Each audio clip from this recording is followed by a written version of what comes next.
Hello everyone. तो आज हम अपने नए लेक्चर के साथ मौजूद हैं जिसके अंदर हम राउटिंग को डिस्कस करेंगे। अच्छा, तो राउटिंग में हम क्या क्या डिस्कस करेंगे? सबसे पहले तो हम देखेंगे कि राउटिंग होती क्या है, किस तरह से ये वर्क करती है, राउट टेबल क्या होता है और कितने तरीके से जो है ना हम एमवीसी के अंदर राउटिंग को इम्प्लीमेंट कर सकते हैं।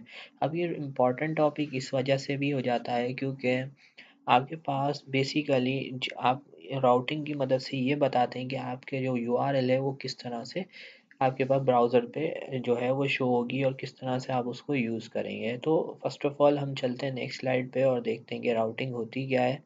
तो बेसिकली राउटिंग क्या है? Routing it is a pattern matching system. It maps incoming request from browser to a particular resource controller and action method.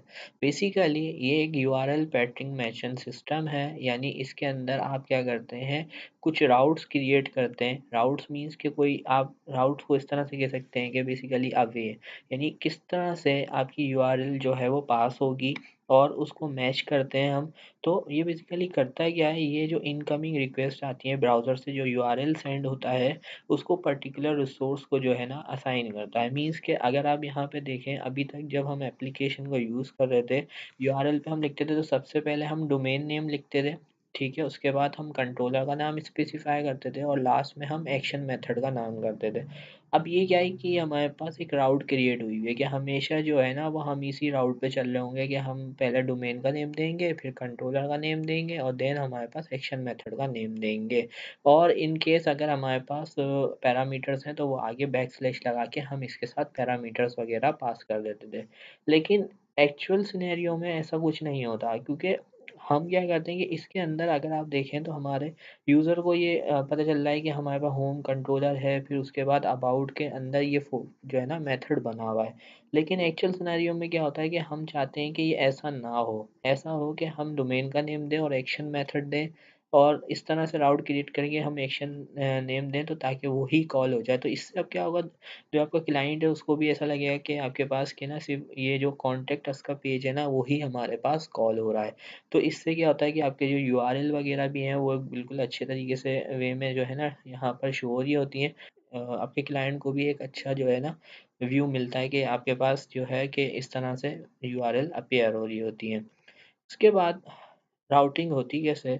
Routing के लिए हमारे पास देखें ब्राउज़र होता है आपके पास, ठीक है। ब्राउज़र जो है वो आपके कंट्रोलर को रिक्वेस्ट सेंड करता है। अभी तक जो हमने पढ़ा है कि हमने देखा कि हमारा जो ब्राउज़र है वो कंट्रोलर को रिक्वेस्ट करता है, फिर कंट्रोलर कम्युनिकेट करता है मॉड्यूल के साथ। अगर कोई डेटा होता है तो व्यू को पास करता है और आपके पास व्यू जो है वो डिस्प्ले हो जाता है और व्यू आपके पास डिस्प्ले हो जाता है, ठीक है। लेकिन अभी तक तो हमने ये देखा, लेकिन अगर हम अब ऊपर चलें कि एक्चुअल सिनेरियो में होता क्या है, तो राउटिंग यहाँ पर यूज़ होती है। राउटिंग करती क्या है कि कंट्रोलर के पास रिक्वेस्ट आने से पहले जो रिक्वेस्ट है वो राउटिंग के पास जाती है। राउटिंग फिर क्या करती है, रिक्वेस्ट को मैप करती है। अगर वो रिक्वेस्ट मिलती है तो हमारे पास जो है हमारे पास रेस्पॉन्स जनरेट हो जाता है ब्राउज़र के ऊपर, ठीक है। आगे चलते हैं। तो बेसिकली अब इसको डीप में पढ़ते हैं कि सबसे पहले हमारे पास क्या आती है, रिक्वेस्ट आती है। फिर वो रिक्वेस्ट क्या होती है, पार्स होती है। यानी जो आपने यूआरएल जो भेजी है, जो यूआरएल आपने पास की है, फिर वो आपका जो है ना पार्स होती है। पार्स होने के बाद उसको यूआरएल को मैच किया जाता है, उसकी मैचिंग यूआरएल यानी राउट टेबल जो होता है। राउट टेबल में बेसिकली आपने क्या डिफाइन की हुई होती है, मल्टीपल राउट्स जो हैं वो आपने डिफाइन की हुई होती है। तो उसके अगेंस्ट में फिर जो है मैचिंग यूआरएल को गेट किया जाता है कि क्या कोई हमारे पास मैचिंग यूआरएल जो है वो मौजूद है या नहीं है।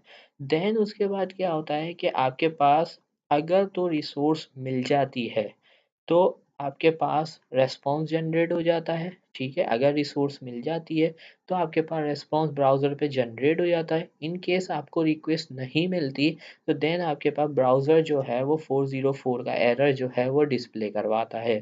तो अगर हम इसको अगेन पढ़ें, देखें आपके पास रिक्वेस्ट, फिर पार्स, ठीक है। पार्स होगी रिक्वेस्ट, यूआरएल के थ्रू पार्स होगी। अगर मैचिंग यूआरएल मिल जाएगी राउट टेबल में तो फिर आपके पास क्या हो जाएगा, अगर ये येस रिटर्न करता है तो आपको रिसोर्स जो है यानी आपको रिस्पॉन्स जनरेट हो जाएगा, वरना आपके पास ब्राउज़र के ऊपर 404 नॉट फाउंड का एरर जो है वो एरर पेज जो है वो डिस्प्ले हो जाएगा।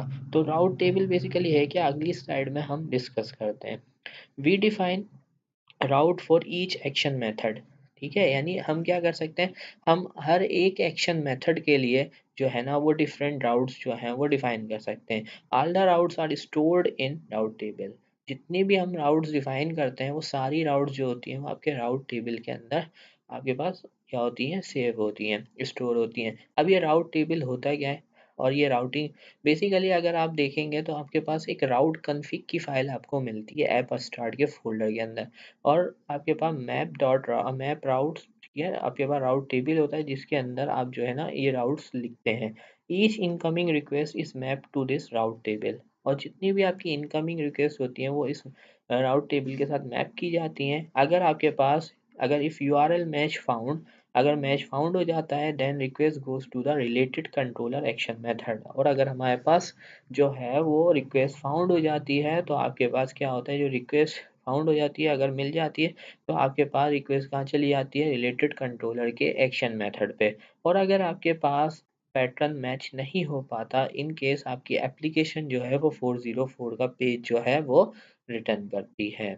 इसके बाद हम देखते हैं कि हमारे पास कितनी टाइप्स से हम जो है राउटिंग को इम्प्लीमेंट कर सकते हैं। तो basically there are two types of routing in MVC application. MVC application में हमारे पास दो किस्म से हम जो है वो दो तरीके से राउटिंग को इम्प्लीमेंट कर सकते हैं।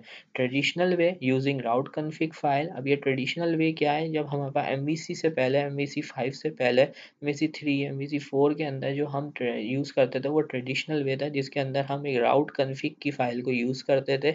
और ये राउट कन्फिग की फ़ाइल कहाँ मौजूद होती थी, आपके पास ऐप अंडरस्कोर स्टार्ट के फ़ोल्डर के अंदर मौजूद होती थी जिसके अंदर जो है वो हम अपनी राउट्स को डिफ़ाइन करते थे। और दूसरा वे हमारे पास है एट्रीब्यूट राउटिंग। अब एट्रीब्यूट राउटिंग कब से आपके पास एमवीसी 5 से इंट्रोड्यूस हुई, और एमवीसी 5 के अंदर जो है वो हम इसको यूज़ कर सकते हैं और ये थोड़ी सी ईजी है। तो बेहतर ये है कि अगर हम MVC 5 को यूज़ कर रहे हैं, वर्जन 5 को यूज़ कर रहे हैं जो कि हम इस कोर्स में यूज़ कर रहे हैं, तो आपको कोशिश करनी चाहिए कि आप एट्रीब्यूट राउटिंग को यूज़ करें, क्योंकि ये उससे ज़्यादा ट्रेडिशनल वे से थोड़ी ज़्यादा ईजी है और बेटर है। सो आज के लेक्चर में हमने नहीं देखा कि हम राउटिंग होती क्या है, राउटिंग को किस तरह से, हम राउटिंग किस तरह से वर्क करती है, उसकी कितनी टाइप्स हैं।